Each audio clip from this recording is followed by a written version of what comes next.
We don't often talk about the cross outside of the Easter season. And when I saw the text today, I thought, well, we should, because it's a very important Christian symbol. It's a controversial one. It's a challenging one. And why not? Why not take a look at the cross? First things first, the cross was a terrible device that was used in a form of capital punishment called crucifixion by all sorts of people. It was used by the Persians. It was used by the Seleucids. It was used by the Carthaginians and by the Romans. And it was used for centuries, from the 6th century BCE, before Common Era, to the 4th century AD, or Common Era. That's a lot of time. I can't even imagine how many people that would have been. And it was abolished finally in the 4th century when we had the very first Christian emperor, Constantine the Great. And he abolished this form of punishment as a sign of respect and veneration for its most famous victim. So it ended after centuries of use. And you might be thinking, ew, why are we hanging it in our churches, in our homes, no less around our necks? But before we get to that, I wanted to ask you, what do you notice about the crosses that we have in this space? What do you notice about them? It's empty. It's empty. Yeah, it's empty. Exactly. They're empty, and that is different than some other traditions hold. In other traditions, you might see a figure of Jesus on the cross, and that would be called a crucifix, which is different than the crosses that we have. There are a few reasons why. It's become really common in the Protestant church to have empty crosses. It's a little bit of a shift in focus. So rather than focusing on the death, we're focusing more on what happened afterwards. And not to say that people in the tradition of having a figure on the cross don't focus on the resurrection. They do. But it's just a little bit of a shift. It's also, there was another reason for it. It's a lot easier to hide a cross when there's nothing on it. Why would you want to hide a cross? Persecution. People were persecuted for being Christian for a long, long, long time. And I don't know if you know that we actually have a hidden cross on the outside of this building. I know Brian knows that. We have a hidden cross on the outside of this building, built, and you know that, built into the very architecture of this space. But it's so subtle, you might not notice it. Is it on this side? Right in this corner. Okay, Sue, yes, you would know. So it's in this corner. So if you go outside, you will actually see that there is a hidden cross on the outside of this building. Another reason why Protestants tend to have empty crosses is because we have our roots in Calvinism. And John Calvin, way back when, and his followers decided that if we had a figure on the cross, we would be in contravention of the second of Moses' commandments in Exodus that says, do not worship graven images. And so because of that, and many other reasons, we tend to have in the Protestant church empty crosses. So that's interesting. But why are we using this symbol in the first place? Why did the early Christians decide to adopt this? As author and biblical scholar Peter Enns says, because the Christian people reimagined it.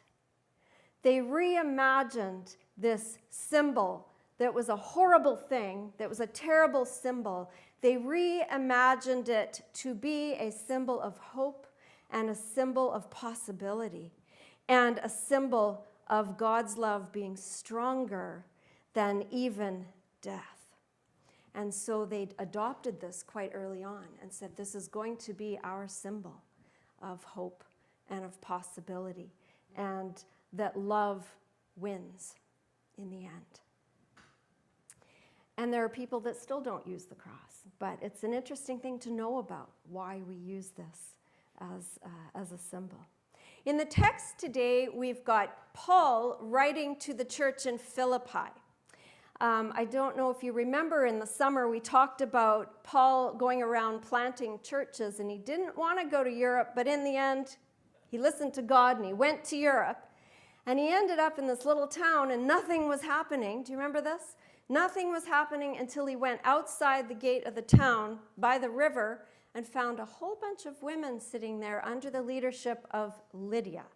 And Lydia was teaching people and preaching, and Lydia was forefront in that particular church in Philippi. So this letter is to the church in Philippi. And Paul would write letters and then, or would go around planting churches and then would write letters to encourage them and to help them understand how to be in community and how to follow Jesus, because of course Jesus was gone by then. So Paul was writing to remind people how to be in community. And so one of the things he was talking about in this text is to be of the same mind as Jesus Christ. To be of the same mind of Jesus Christ. And you might think that, does that mean be on the same page? Be on the same page as Jesus. But the word in Greek is phroneo, which has a bigger meaning than just being on the same page, having the same mind. Sometimes we'll zoom past that in the text. And what that means is having phroneo means having a depth of understanding. It means having a practical wisdom. And it means being able to act rightly, especially in times that are complex and challenging. So it's a bit bigger than just having the same mind. But that's our English translation. The Greek has a more fulsome definition. And so how do we do that? How do we have that depth of understanding and being of the same mind as Jesus? How do we get there, do you think? We study, we learn, we practice, we talk about it, we wrestle with it, we work with it, we pray about it. Do you remember, and I can't remember if it was the 80s or the 90s when they had the WWJD, what would Jesus do? Do you remember that? People would have little pins they'd walk around with, right? So phroneo is kind of that, right? What would Jesus do in this situation? And so Paul is saying to his church, think that way. Be of the same mind as Christ. What would Jesus do if Jesus was here in this situation that you have now encountered? And so we can take that from this letter to Philippi. When something happens to us, what would Jesus do? Right? That's what being of same mind means in this text. He also goes on to talk about how Jesus emptied himself, how Jesus chose to empty himself on the cross and empty himself fully. And because he chose to do that, and the reason he says chose, Jesus could raise people from the dead. Jesus could change water into wine. Do you think Jesus could have gotten away? Probably. Probably. But he didn't. He chose to empty himself, and he chose to empty himself, and because of that, God exalted Jesus, and thus we should as well, according to Paul, because love wins. Love always wins, even past death, right? Death could not put Jesus out of the picture, right? Love always wins. So he chose to do that. Our theme, as far as creation goes today, is creation says, love me. And we've talked about the fact that we are also part of creation, right? So how are we doing that, right? We were honoring people yesterday, our Indigenous siblings, and working toward figuring out how to love them properly and well, how to work together, how that we can do things for our neighbor, that we can do things for each other, and they don't have to be grand things. I think it was Mother Teresa who said, you don't have to do grand acts, do small acts with great love, something like that. So, you know, we can look at that shelter list and bring things in for the winter shelter. We can phone somebody we haven't talked to in a long time or seen lately. We can say hello to somebody we've never met before after church. We can put a chair away. We can do little things. It doesn't have to be big things. But I think when the wheels are falling off the bus, as it feels like in this world, what's going to bring us together, as Kathy was saying earlier, is the love that comes together when things happen, right? When people are affected by devastating things. That's what's going to bring us together. When we choose the cross, we choose to be active participants in the drama of life rather than victims of it, right? We can't always choose what happens to us, but we can choose how we respond. And one commentator said that when we choose the cross, we are choosing to follow Jesus in the way of leading towards health, liberation, restoration, and to peace, to new life.